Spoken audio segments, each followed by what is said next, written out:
I recently created a Twitter account called Let's Learn New Discourses. The handle is at Let's Learn ND. I created this account to help me study and share the work of James Lindsay and his website, New Discourses. I recently created a thread based off of his article, The Many Faces of Marxism. You can find this article obviously right on his New Discourses website at newdiscourses.com.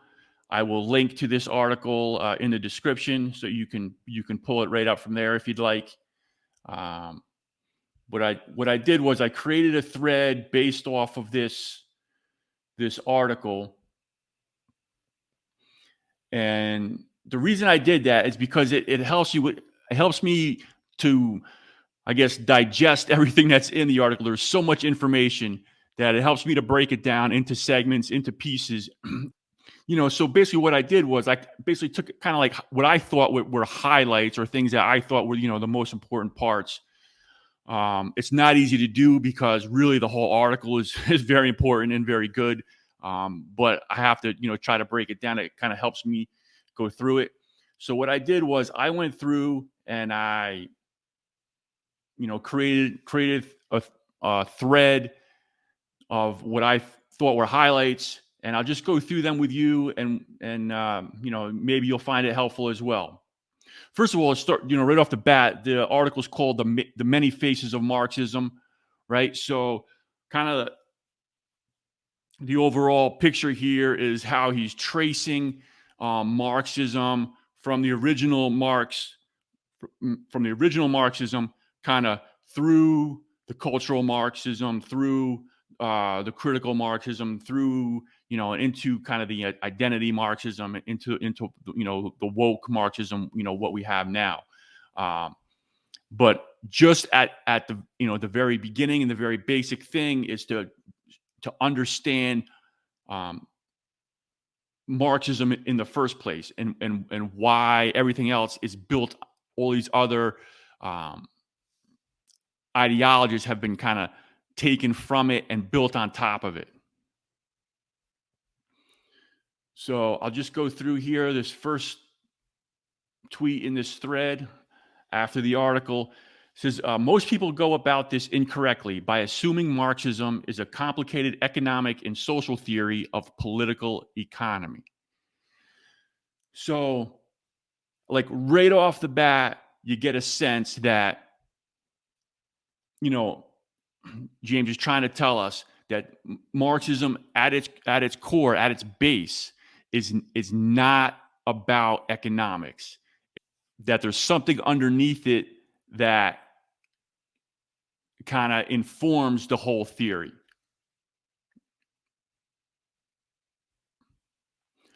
To keep the matter relatively simple, however, let's start by saying that what constitutes the belief system identified with Marxism is essentially a theory of man and a theory of the world.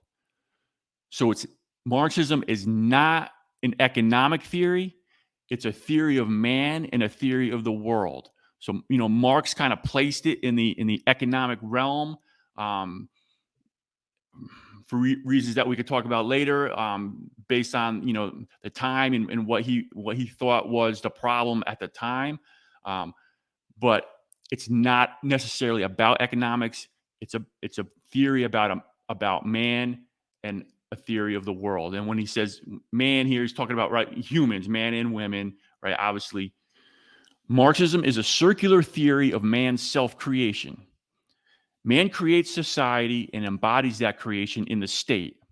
And the society, shaped by the state, in turn creates man. Marx called the creation of society praxis, and the creation of man by society the inversion of praxis. So let me just go back a little bit here and just go through that first part. Man creates society and embodies that creation in the state. And society, shaped by the state, in turn creates man. So and this kind of makes sense. You can see how people, when they act in the world, um, you know how individual people or the collective society acts in the world kind of ultimately shapes the state, shapes society, and then as time goes on, how that society then kind of, let's say, pushes down or conditions the people within the society, so the society then uh, creates man, and that kind of that continues in a circular, kind of a never-ending process, that back and forth between man creating society and society conditioning and creating man.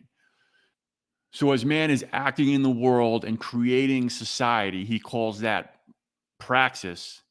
And then society, once it's been created, as it conditions man, that's the inversion of praxis in this kind of continuous circular process. One way that it's explained, or one thing that James does, or that he did, was he tweeted out this kind of diagram, or this image of this dialectical process between of how this kind of works, this back and forth.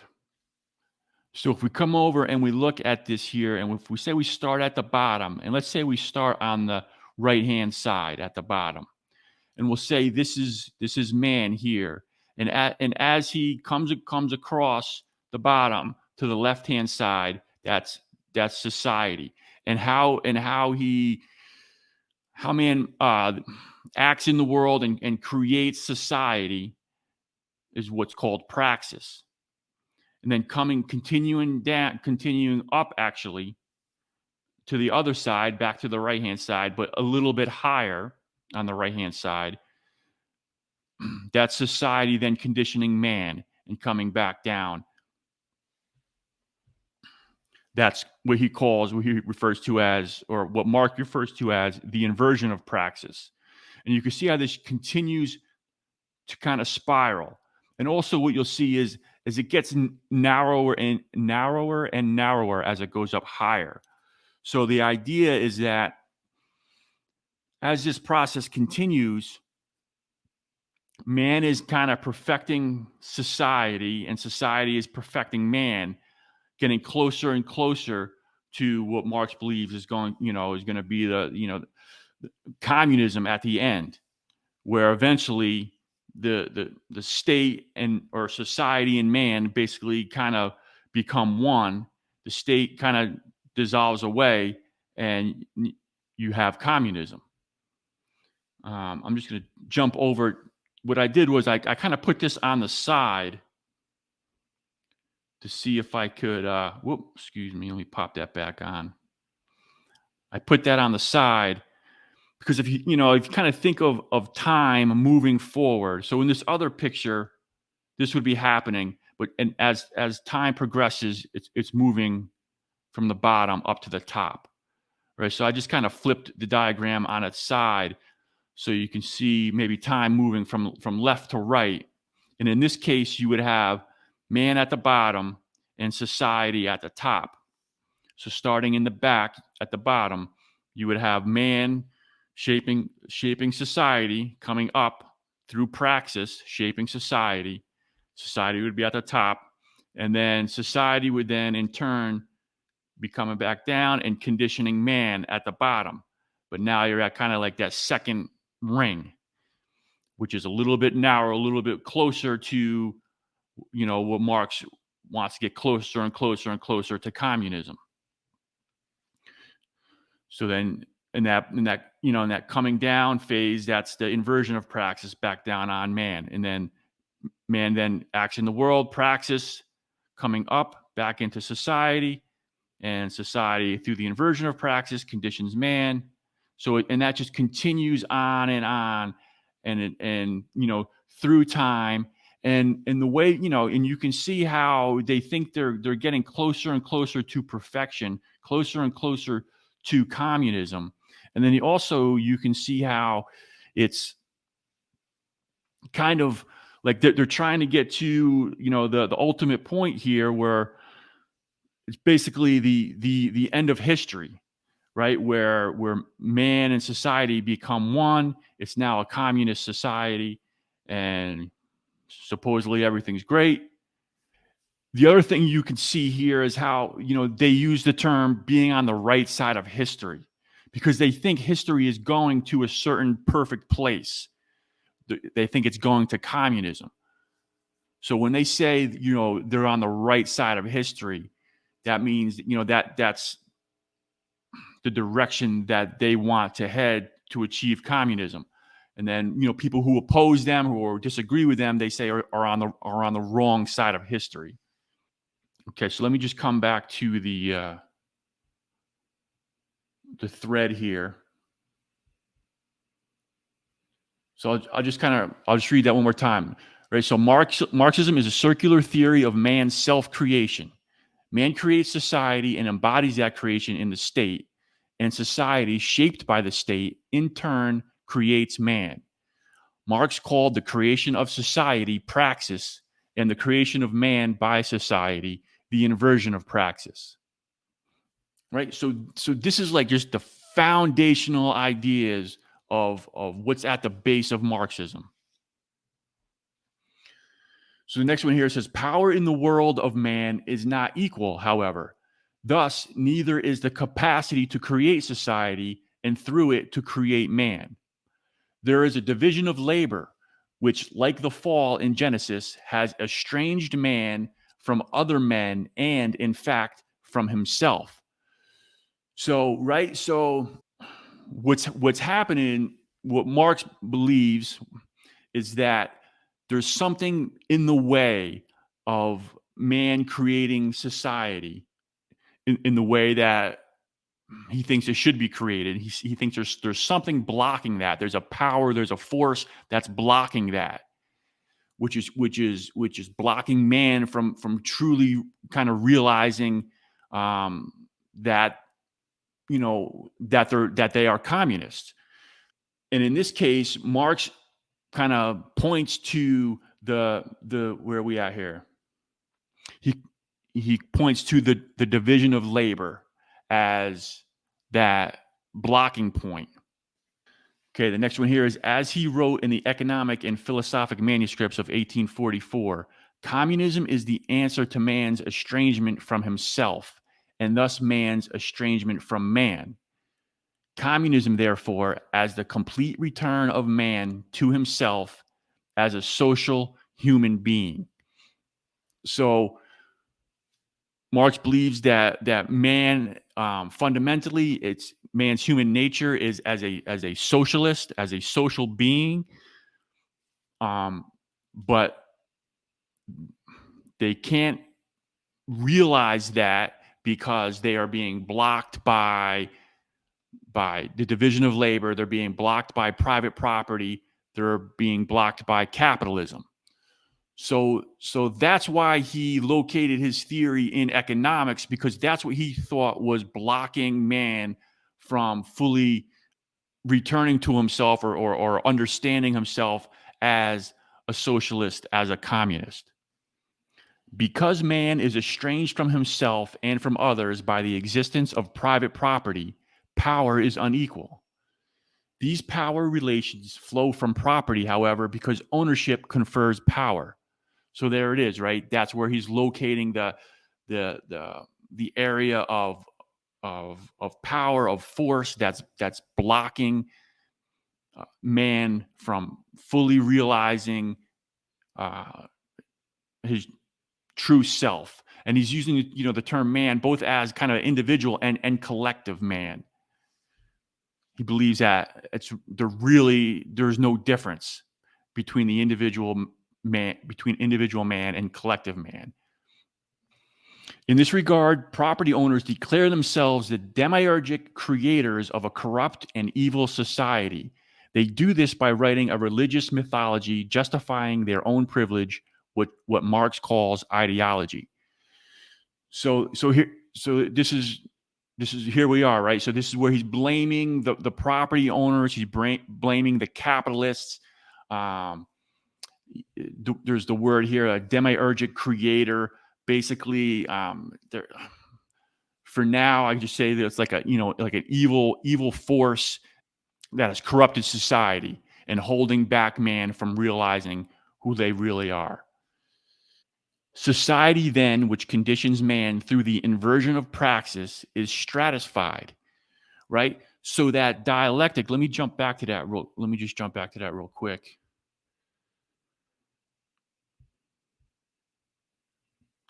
This dialectical process of praxis and coming up, man creating society through praxis, and then society creating man through the inversion of praxis, right? That's being corrupted.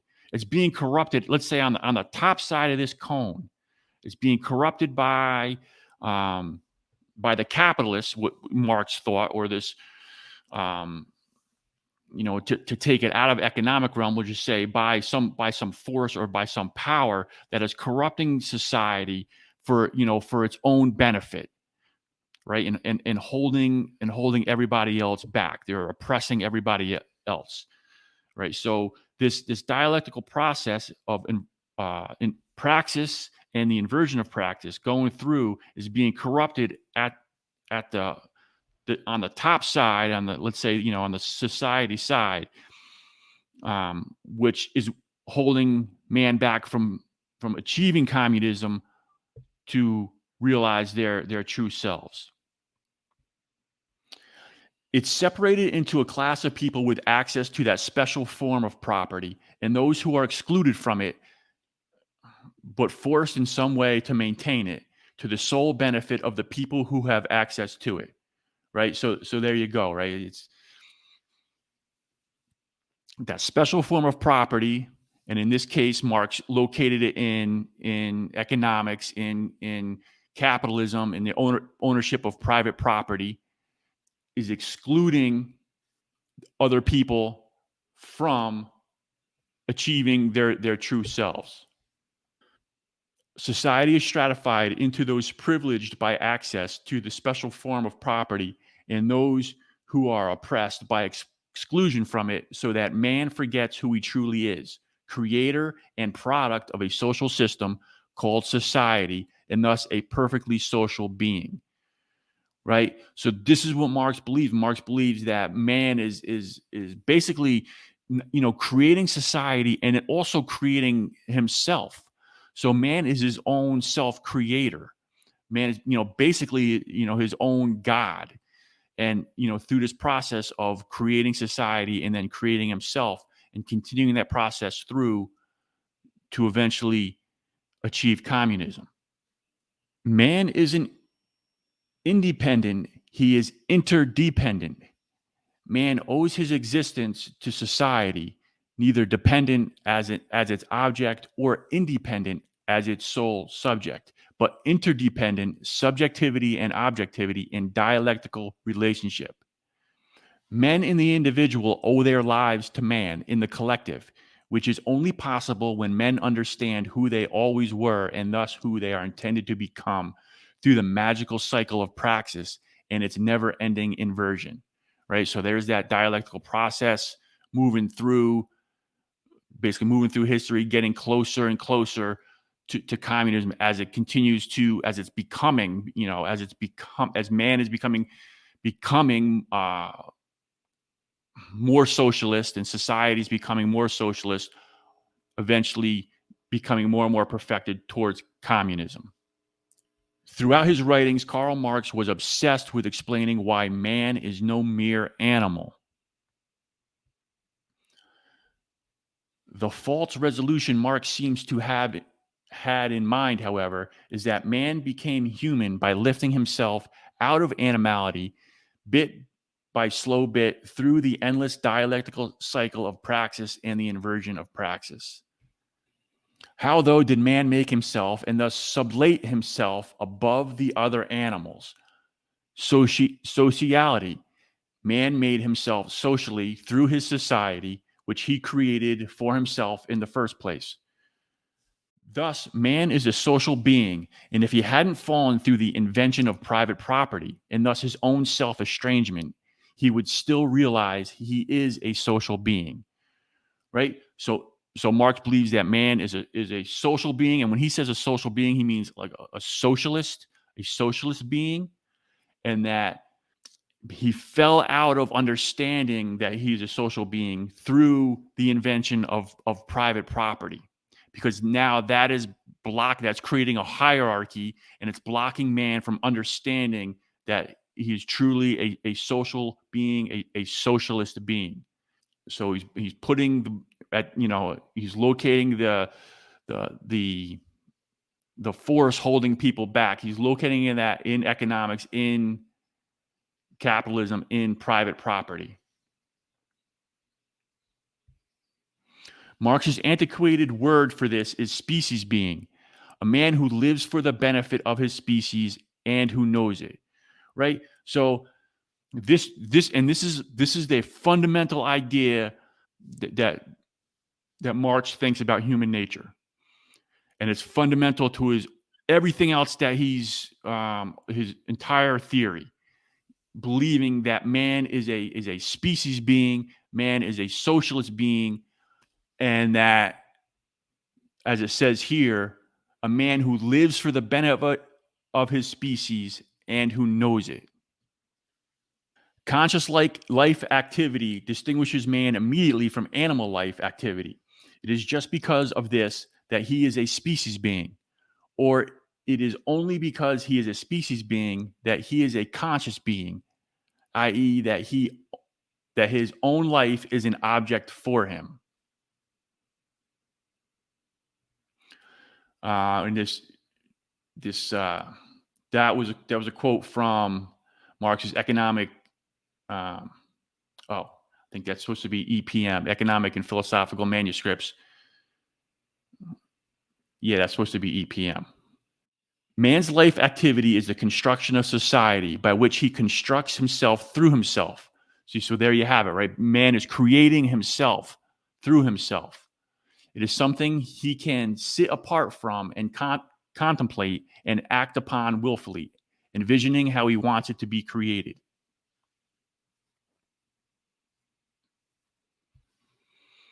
Man, therefore, owes his consciousness to his society, to others, and his interdependent relationships with others.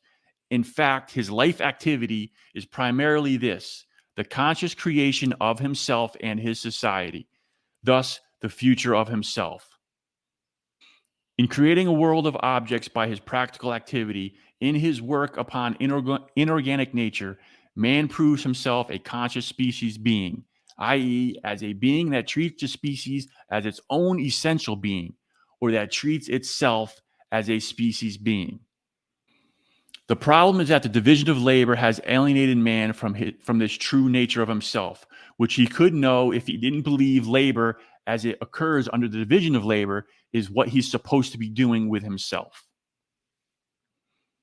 Right? So society controlled by the capitalists are conditioning man to believe that he's supposed to be working, in the division of labor, in the hierarchy, and they are, the property owners, the capitalists are oppressing man from realizing his true self. So what's the resolution? Communism.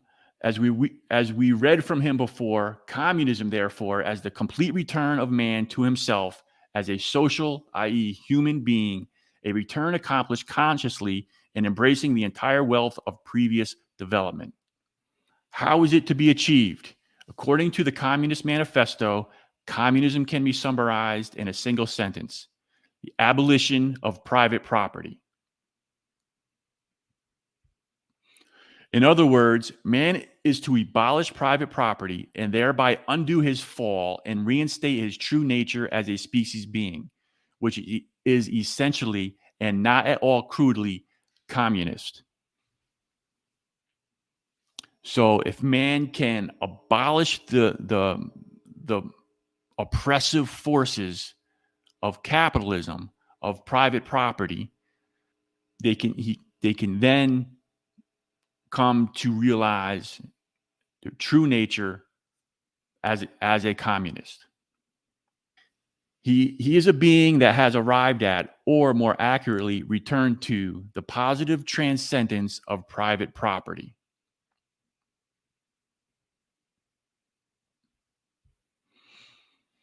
Of course, that doesn't really answer how the abolition of private property and the division of labor that sustains it is to be accomplished, especially given that man confuses labor under division as labor he is meant to be doing. Before explaining the how, briefly note why man is so wrong about what he believes he's supposed to be doing. The inversion of praxis, right? So I think what James is trying to explain here is the reason that man thinks he's supposed to be, working, basically getting a job, working, earning money in a capitalist system, to own private property, in the division of labor, in that hierarchy. The reason he believes he needs to do that is because of the inversion of praxis, is because the let's say, the evil forces of the capitalists who control society through their inversion of praxis, like we talked about earlier, their conditioning of man, makes man believe that that's what they're supposed to be doing. So Marx believes if you can, remove the private property, remove that conditioning, then man will be able to understand his true self as a communist. Being raised in a divided labor condition, his subjective range is limited to his own estrangement, which socialized him to believe that that's what he should be doing. Escaping this issue requires him to be conscious of himself as someone who could do something else. So there you go, right? When people are raised in that society that is conditioning them to believe in capitalism, to believe in private property,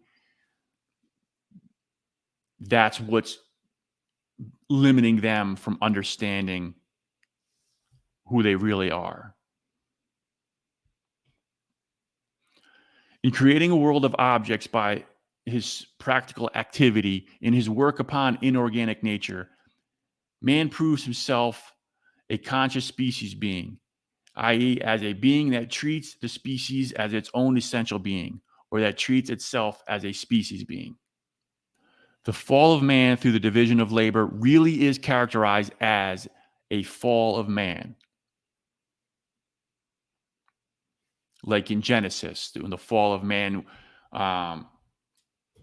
when they took the bite of the apple and they were kicked out of the Garden of Eden.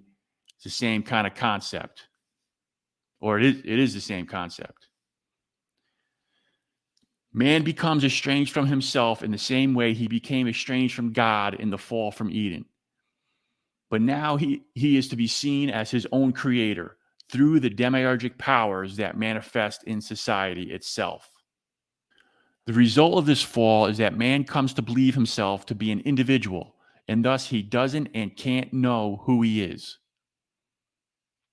This is one reason why Marxism tries, basically wants to abolish individualism. Estranged labor turns thus man's species being, both nature and his spiritual species property, into a being alien to him, into a means for his individual existence. So private property and having to go to work is basically alienating man from himself. It's estranging man from understanding that he is supposedly a species being, a socialist being. It estranges from man his own body, as well as external nature and his spiritual aspect, his human aspect. So this is another thing too here. Well, I'll go through this one first. For Marx, man's human aspect, the quality in him that makes him essentially human instead of animal, is that he is a communist. Thus, Marx named his view humanism and claimed conscious Marx praxis humanizes man, society, and the world. Right. So this is important to understand too. When Marxists talk about human and things being humanized, they're talking about it being communist. When they're trying to humanize something, they're making it communist. The goal of this project is making each and all, man, society, and world, including nature, fit for man as he truly is. If only he could transcend his depraved, property owning, false nature, which he wove into himself through generations of the inversion of praxis within the fallen, property owning society he sinfully created for himself. So, just jumping back to this slide here, right? And once again, if we look at the bottom of this cone as, let's say, as man, and the top of it as society, um, so in this case, with the top, with society being controlled, in Marx's view, by the capitalists, by the property owning, by the bourgeoisie, um, this actually would not cone down towards communism, because in his view, it's the process, that this dialectical process has been corrupted by this superstructure of capitalism. So that's why it can never reach the communist utopia, because communism is what's blocking it. Or excuse me, I'm sorry, because capitalism, the property ownership, is what's blocking it. As a religion, the point of Marxism is to teach man to remember who he is. Notice I didn't say to teach people or to teach men who they are. All of man as a collective species has to remember who he is. He is a species being. And if you understand that man in reality is not a species being, then you understand that everything in Marx's theory is based on a fundamental flaw, and will never work. It really doesn't matter anything else he says or wants to do beyond this, because he's basing it all on a fundamental flaw of of his understanding of human nature. His true nature is a fully social animal that hasn't fallen by seizing private property, declaring, "This is mine." Thus he declares, "I am because I am someone who can possess." This is a man who has forgotten that he is social, because he's been socialized to believe he is not.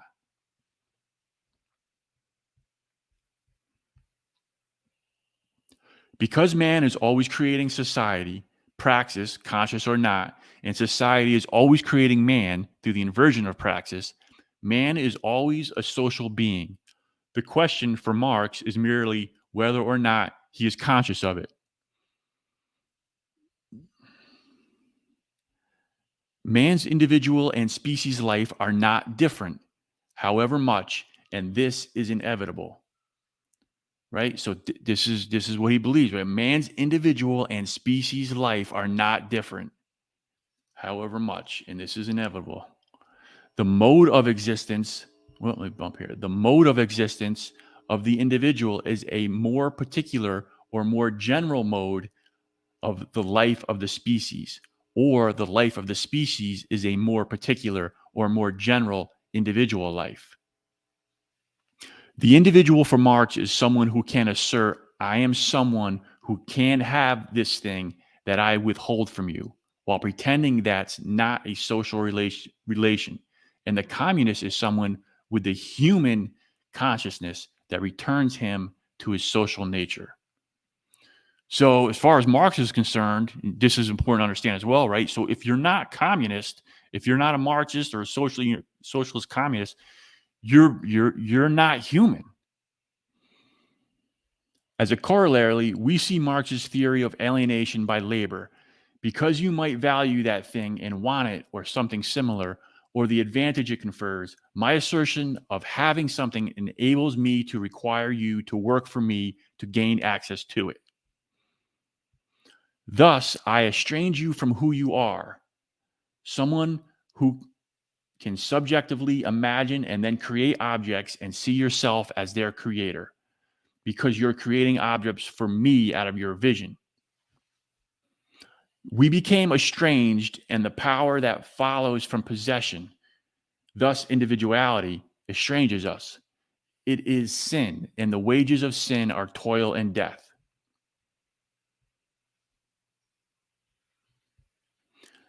Man, for Marx, is thusly debased, depraved, and dehumanized by the existence of private property and the social relations it produces. Marx offers a solution to this problem, as we have already seen: communism. He believes it follows from consciousness, or gnosis, of this true nature of man and his condition. Under Marxism as a religion, man is, not merely men are, to be made conscious of their true nature and the structural conditions engendered by that which has caused their fall, which is private property. In turn, they have a duty of conscience to do the work in praxis, right? In praxis, in creating society, to transform the world so that the next dialectical turn of the inversion of praxis will expand people's consciousness further. This process is to continue and continue and continue until man remembers who he is, a species being who lives collectively and thus transcends private property, as his own creator who knows himself to have created himself thusly. He re-enters Eden on his own terms. There's no need for a savior, because man, as a singular collective, saves himself. Not faith, but work sets you free.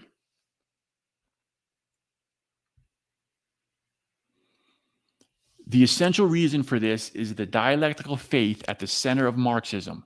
Man makes society, that's praxis. Society in turn makes man, that's the inversion of praxis. Man thus far has fallen and thereby made himself unconscious of the dialectical conditions that shape his reality and thus himself, but he can conscientize. Conscientize basically means to be awakened, to be awakened to critical consciousness, which basically means nowadays basically means to become woke of these forces of oppression.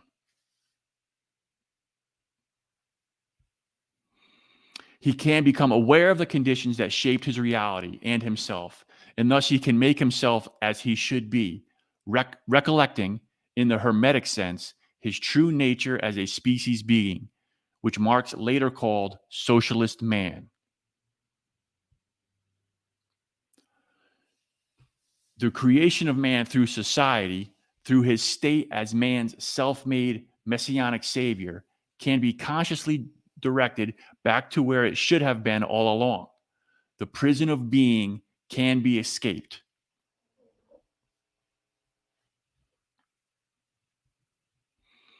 Man can return home and know himself to have come home. Communism is the riddle of history solved, and it knows itself to be this solution.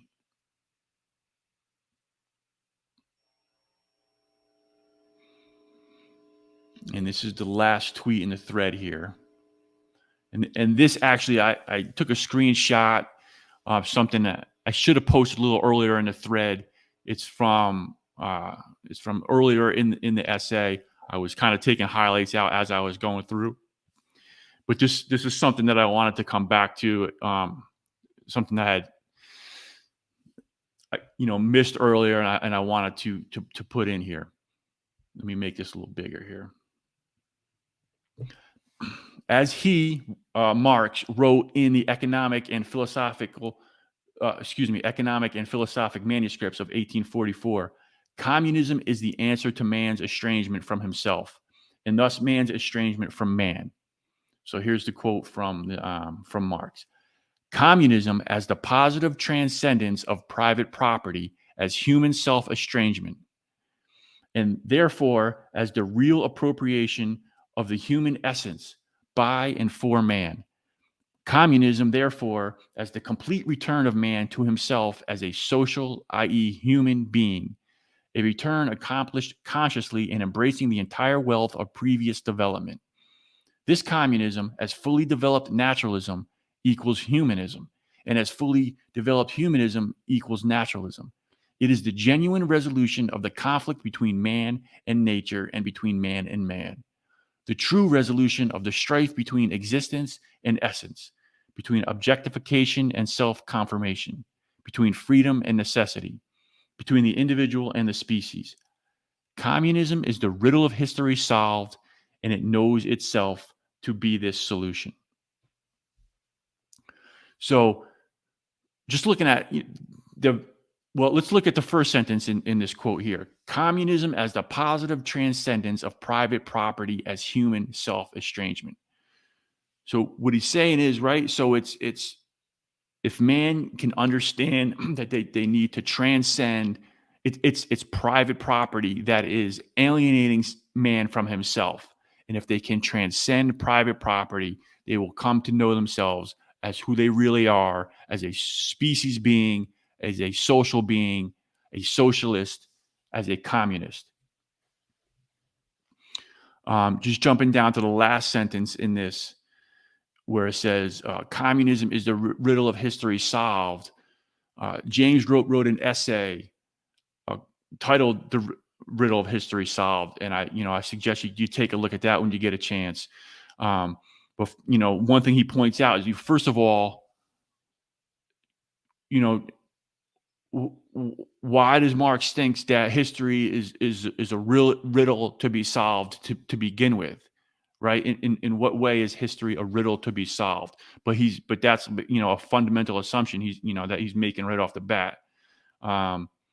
So that's a very interesting article that I suggest you read when you get a chance. So this is as far as I've gotten along in the article, The Many Faces of Marxism. So up to this point, it's really just talked about original Marxism, what it is, what its fundamental beliefs are, and things like that.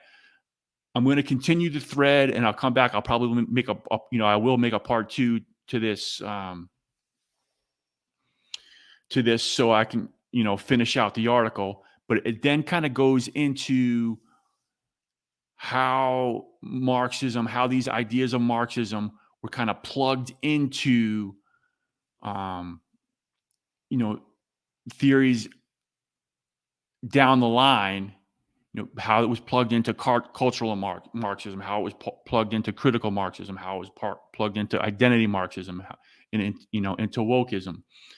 So, but I think it's important that we first understand the fundamental basic concepts of Marxism, and then you can see how that was plugged in to these other ideas, or how they took that and evolved them into different areas of oppression.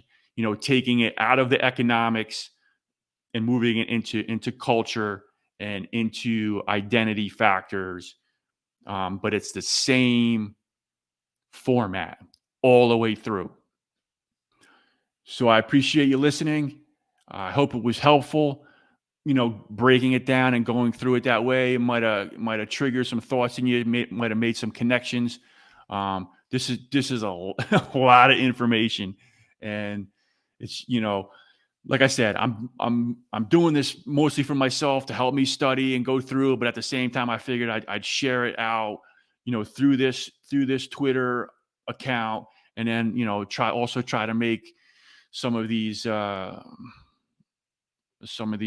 podcasts or videos here to go through just in case it might help other people as well. All right. We'll see you next time.